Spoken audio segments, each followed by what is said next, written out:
Можем сделать фотографию цветущего сада весной. Вот мы пришли сегодня, увидели, что тут хорошо, взяли это, сфотографировали. А потом мы вдруг узнаем, что вот в этом самом саду, там, где мы снимали, позавчера убили человека.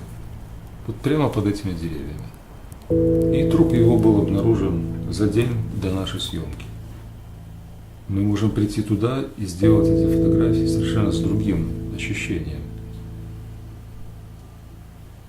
То что тогда есть это изображение, если оно оказывается в итоге таким подверженным влиянию и по существу слабым, неустойчивым, если контекст его восприятия может быть радикально изменен, почти с плюса на минус, ну, не знаю, с какой-то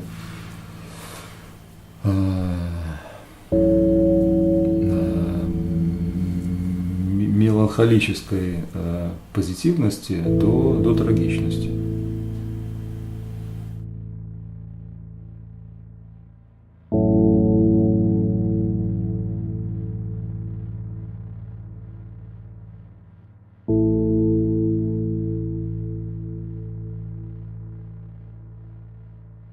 С самого раннего детства я любил уединенные прогулки. Это было лучшее вообще время. Скорее идеи не то чтобы придумываются, они сами приходят.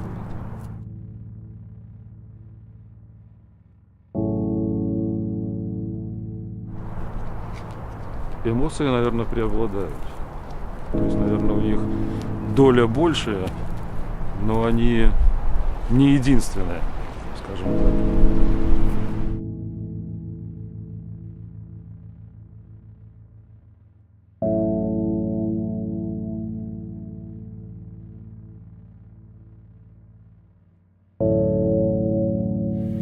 Первые работы были просто чистые изображения. Потом появились какие-то там названия. Потом эти названия стали более и более пространными. Потом появились работы, где изображения формально не было. Ну, оно формально присутствовало, но по существу его не было. Там есть такая серия с черными и белыми квадратами условно, где картинки нет. Ну, она либо глухой белый там квадрат, ну, прямоугольник, строго говоря. А все содержание на работы на себя перетягивает подпись, которая достаточно пространная.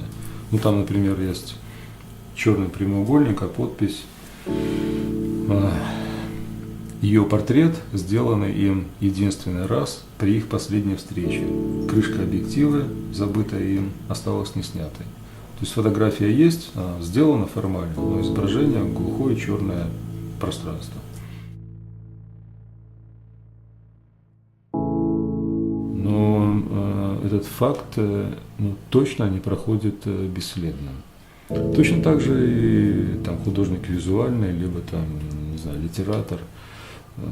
Факт прочтения, либо видения чего-либо не может не оставить какой-либо след. Поэтому тут я спокоен. То есть что-то точно останется.